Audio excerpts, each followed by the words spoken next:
Well, hello there. It is great to see you again, and welcome back to another installment of Wisdom and Wealth Pathways to a Life of Significance for you and your family. I am your host and moderator, Ryan Ruff, and as always, we're going to have our star of the show in Mr. Frank Astorino of the Astorino Financial Group joining us in just a moment for another wealth management related discussion. That's what we tackle here on the show. And if you've joined us for past conversations, you know that Frank and I have taken a dive into a lot of different wealth discussions. Wealth preservation, wealth matriculation, maybe down to future generations. But today we're taking a different angle at a wealth management discussion. In fact, we're going to be talking about wealth generation. That's right, the actual creation of wealth. We're actually having you guys, our audience, look inward and ask yourselves the questions: do you have what it takes to create significant wealth? So hear me out. Research shows that entrepreneurship can really be one of the most effective ways to become significantly wealthy in today's day and age. But it obviously takes a lot more than just being a business owner to generate that level of significant wealth. So today, Frank's going to be unpacking really a few key drivers of business and financial success that we're seeing some of the top entrepreneurs utilizing in this day and age. We're going to unpack what each one of these drivers is and just why it's so crucial in generating this wealth. So that being said, let's go ahead and bring Frank right on and get today's conversation rolling. Frank, it's good to see you this morning. How are you doing? Ryan, always good to see you, and glad to see you right after 4th of July Independence Day. The topic is very appropriate for celebrating our independence and being independent. So let's go with it. Yeah, absolutely. No, this is a good one, and I'm excited. Let's start kind of high level here, Frank. There's a strong case that entrepreneurship can be this main, most effective generator of significant wealth these days. Would you agree with that statement first and foremost? Absolutely. If you think just of Forbes 400 list, and you've got Bezos, Gates, Musk, guys like that who are unique in their own right, geniuses of entrepreneurship.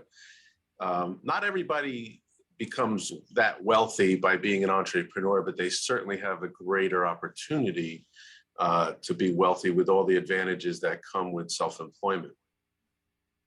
So, Frank, if entrepreneurship alone isn't enough, what would you say are some of the best practices then of those entrepreneurs who do become extremely wealthy and highly successful overall? Good question, Ryan. I would say first and foremost is the commitment to achieve. Uh, some of us might have been athletes at one time or musicians, and the amount of repetition and dedication and passion towards a particular goal, unwavering, is essential to being successful as an entrepreneur or any business owner.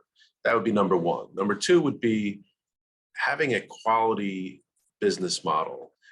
There are aspects of what we do in wealth management that have been consistent and routine for the last several decades, and they still work. So the model, whether you're making pizza or selling widgets or developing golf balls, you have to have a model that's consistent and repeatable and smart. The third would be, and I feel very strongly about this one, is strong relationships. And the relationships go beyond just your immediate team, which is essential. It's your relationship with your loved ones. It's your relationship with your vendors. It's your relationship with your CPAs and attorneys and insurance agents and so forth. Because over time, it's who you are as a person with your values that attract like-minded individuals who see your vision and will support your vision. And finally, I would say is the willingness to engage with elite wealth planners. As a business owner, you can't afford to trust everybody. You have to trust yourself. You have to trust maybe one or two intimate people that are behind you and have your back. But you also need a trusted advisor that understands your values and the other relationships in order for you to achieve your goals with conviction. Oh, Frank, I love that. So four really key drivers of that level of success and significant wealth that follows. Let's examine each one because there's a lot to unpack within each. The very first one you mentioned was that commitment to achieve. Let's get into this. Tell me a little bit more about what this commitment really entails. Well, you have to be dedicated every day to specific tasks. In our case, there's at least three major objectives for the day, and we like to look at those at the end of the day as victories. So you have to dedicate yourself to tasks, and the tasks are A, B, C, D. The A's are vital, the B's are important, the C's are nice, and the D's usually are worthless or you could do without. You have to be highly motivated, even when things aren't going your way. You have to have that persistence to stay focused on the end goal. What are you trying to achieve? And it's the why that is even more important than the what that keeps your persistence level going. This is what driven people do. And one term that I've taught my kids, I've taught clients, is you have to be willing to have trade-offs. Every decision you make, from doing your honeydew list on the weekend for your significant other, to scheduling tasks for your staff and team member, you have to know that there are trade-offs to every decision that you make. And over time, you start to narrow and learn which decisions are more fruitful. So by and large, entrepreneurs who have become very wealthy have a clear sense that what makes them great and what makes their companies great. And one feature or aspect that our spouses deserve a lot of credit for is to start creating wealth outside of the business. You can't just build a business and always be attracted to the new toys and the new gadgets and the new innovations. You have to have that ability to sock money away so that in the event something goes wrong, you have a matching benefit in your personal wealth. An example would be, and it's close to home, is a target date of retirement could be age 70 or $10 million, whichever comes first. So if you get the 10 million before you're 70, or a million, whatever the number is, if you achieve that before you're 70, that doesn't mean you can't expand and go beyond what your original objective was, but at least you achieved the baseline. Sure, Frank. No, I love this, but that commitment to achieve, while yes, it's super important. I mean, it's not enough, right? At the end of the day, you have to take action. You have to implement as well, too. Correct? Correct. Yeah, you have to implement the plan. So an example would be, how do I sock money away so that I have financial independence independent of the business? Well, you can use retirement plans, 401ks, profit sharing, defined benefit plans. Also, you need to have a strong commitment to be operationalized. You have to have an operation that is has the right seats and the right people on those seats in the right bus going in the right direction, as we've heard from the book Good to Great. And setting the goals, being able to be very clear on your goals and know what, when it comes to personal wealth, know what your needs are for liquidity, cash flow, future wealth to be financially independent. And keep in mind, you could have a good business and a great life without becoming a multimillionaire. And we often see couples who might have one who has gainful employment and the other has their own business. It's a great complement. One has security and the other is able to take more risks and take advantage of tax mitigation, as one example. Yeah, Frank, this is all great stuff. I want to shift now to that second key factor that you had mentioned that these highly successful entrepreneurs have, and that's that idea of utilizing a quality business model. And boy, is that ever so important. Talk to me about how that really plays a key role in driving that wealth creation. The model is critical. You know, you might use the pizza restaurant owner who, you know, had the largest Italian restaurant in Boston. And when asked, what do you attribute your success to? He quickly said it was being consistent and having, not changing the recipe that worked. So when an investor wants to invest or back a company, and when they're examining a company, they want to know what's unique about the company, and they also want to know what your model is. So the model is, tying in with the operation is, do you have a model that works? Do you have a repeatable process that if the owner is away or can't attend the business for some period of time, will the business still operate? So having innovation, uniqueness, could be a game changer. It's powerful and it's also rare. So when you start to see someone like Bezos become as successful as he is, his operation and his model were very consistent and repeatable, and you could see the benefits of it, and it just grew. So having uniqueness and having a profitable model that works consistently and is repeatable and efficient and cost effective is something that would go hand in hand with becoming significantly successful. Yeah, model ever so important, and I'm glad you brought up the Bezos example. I mean, there's just so much to learn when you watch, what he had achieved and is still achieving really over at Amazon. But moving into this third key factor, and this is the one that you mentioned that was really near and dear to your heart, and that's that ability to build powerful relationships. Talk to me about this one, Frank, and just why it is so important to you personally. Well, the relationship, you need to build a great company, you need to have a great team. And the team goes beyond just your employees. It has to do with your vendors, it has to do with your professionals. And you have to be able to win all of them over to believe in you and to believe in your vision. Um, you know, all of those people that align with your vision and know you on a human level as well as a financial level is what makes long lasting relationships and success, and who you can turn to in a time of need. Uh, Going back to James Collins in 2001, he wrote the book Good to Great. And that's where the analogy of having the right people on the right bus comes into play. And I think of that analogy all the time. If you don't have the people aligned with your vision, it's going to be a bumpy road, and it's going to have several flat tires along the way.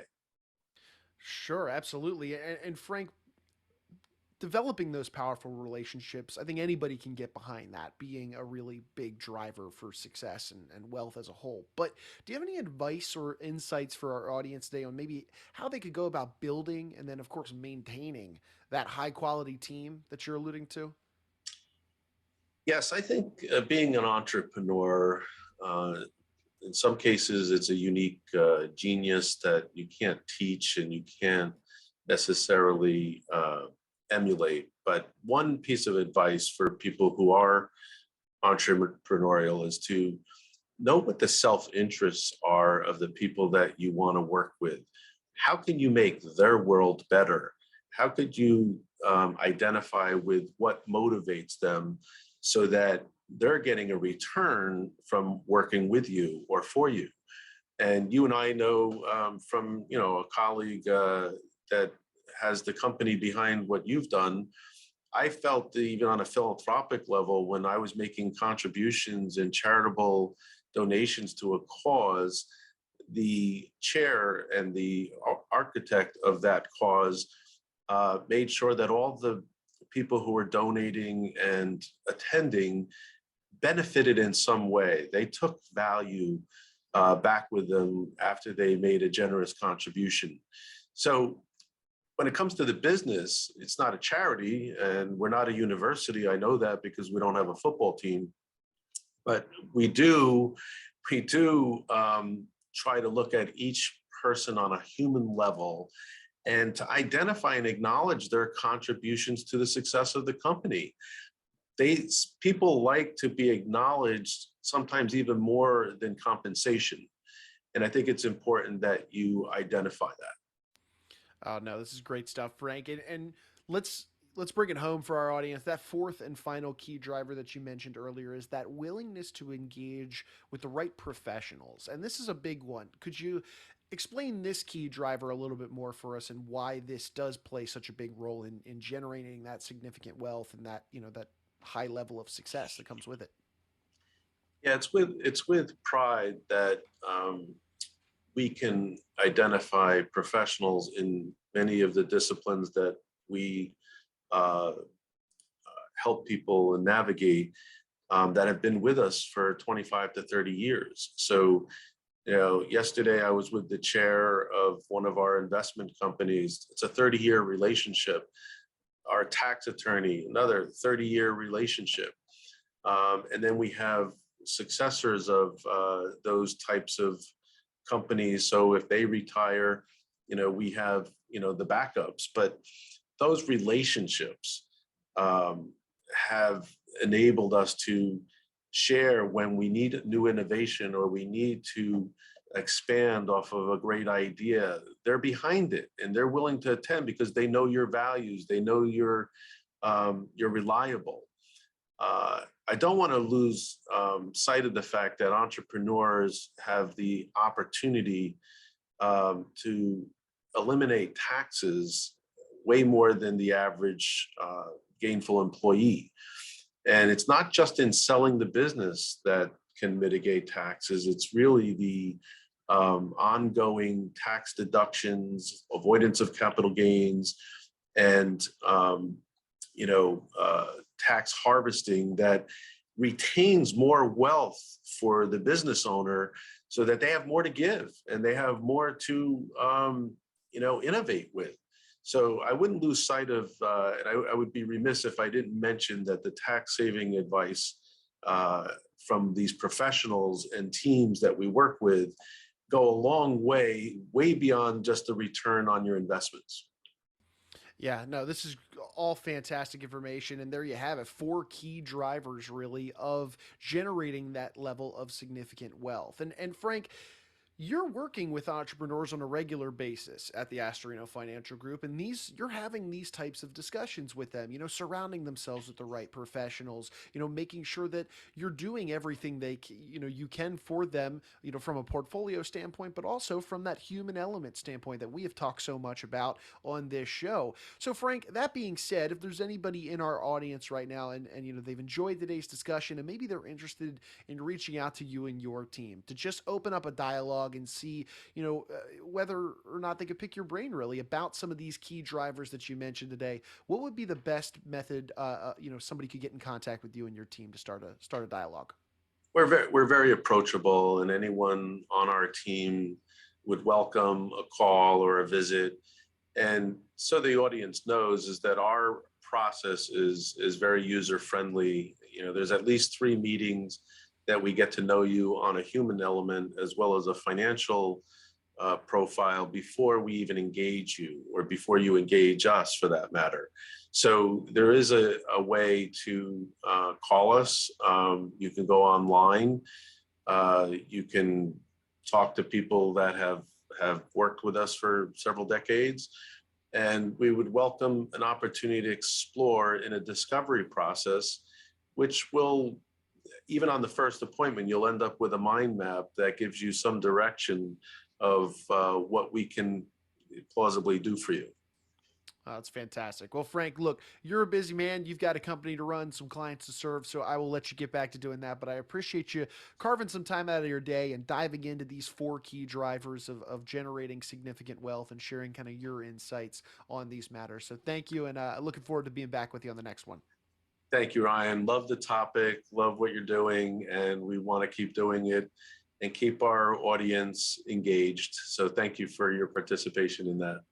Of course, of course. Well, thank you, Frank. And just as Frank had mentioned, we'll take one final moment here to thank you guys, and that's our audience, for being with us here on the show today. If you guys enjoyed today's conversation, you took anything away from it, do us a favor, hit that like button, leave a comment, subscribe to the show, perhaps on whichever platform you checked us out on today. And then, of course, share this information with friends, family, business owners, anybody that you think would really benefit from these types of discussions.